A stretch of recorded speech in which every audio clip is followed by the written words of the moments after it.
Hello, friends. Tradition has it that Prince Siddhartha Gautama was born around 500 BC in Lumbini in southern Nepal. His parents were rich and they were able to keep their son isolated within the family's home. That is, until he snuck out one day to explore beyond the castle's walls. What Siddhartha saw on that brief exploration and others that followed would change his and millions of his followers' lives.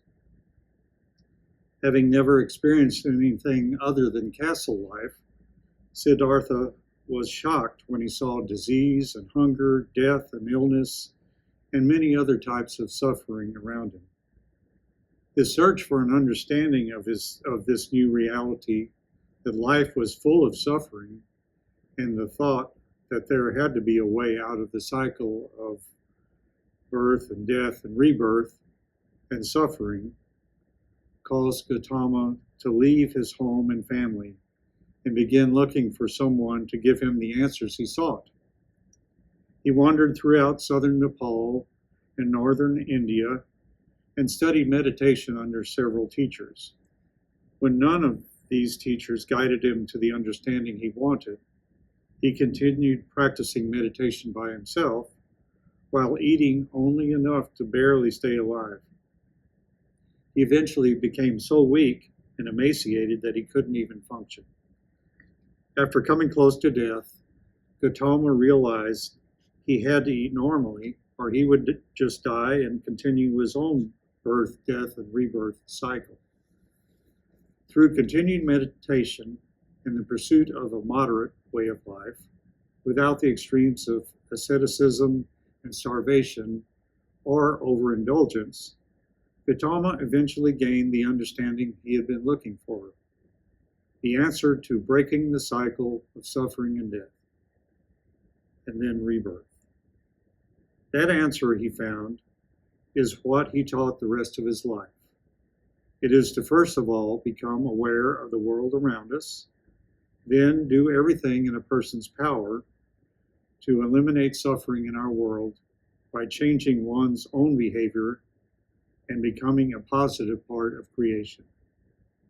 This realization is why Gautama is known as the Buddha, the awakened or enlightened one.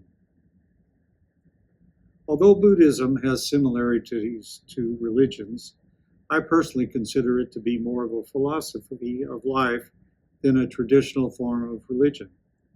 Within Buddhism, there is no worship of a god. The Buddha was always a teacher and guide to those following his teachings about how to live their daily lives and promote peace, harmony, and happiness in the world.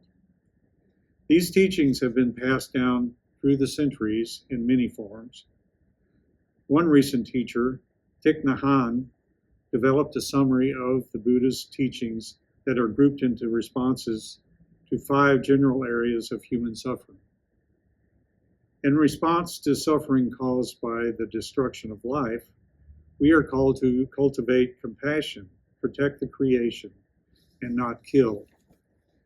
In response to suffering caused by crime and social injustice, we are called to cultivate loving kindness and generosity and to work for the well-being of all creation. When we become aware of the suffering caused by sexual misconduct, we should cultivate responsibility in relationships and commitments and protect children from sexual abuse. In response to suffering caused by using hurtful speech or poor listening when communicating with others, we should develop a practice of loving speech and deep listening to bring joy and happiness to others. As we become aware of suffering caused by unhealthy consumption, we are called to cultivate good physical and mental health by eating, drinking, and consuming only those items, including TV programs, magazines, books, and films, and other conversations that preserve peace, well-being, and joy in our own bodies and spirits and in those around us. I think we can see similarities to these 5 trainings and the teachings of Jesus Christ, in which we are called to love others as we love ourselves. So what does this have to do with our season of Lent? When we started this journey, I wanted us to discover how and why different traditions practice prayer, fasting, and atonement.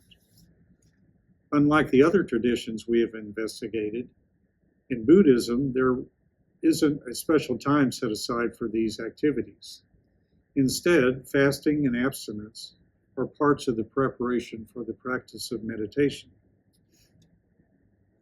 Before his enlightenment, Gautama starved himself almost to death until he realized that his body needed nourishment if he was to continue to survive and reach his goal of understanding. Now, in Buddhism and other traditions, fasting and abstinence are used to rid the body of toxic substances and influences on the body and spirit. The followers of Buddha practice meditation as the way to gain awareness of the world around them. As their awareness grows and becomes more acute, they realize the suffering present in the world around them, and they work toward living with all of creation in peace, joy, and loving kindness. Meditation as prayer can help us followers of Jesus Christ also, as our minds and spirits are open to God's call. I believe when we empty our minds of all the concerns of our daily lives and wait patiently and quietly for God's voice, we will hear the truth meant for us. I hope that this week's discussion about Buddhism has been valuable to you, and I hope your Lenten journey is continuing to be fruitful.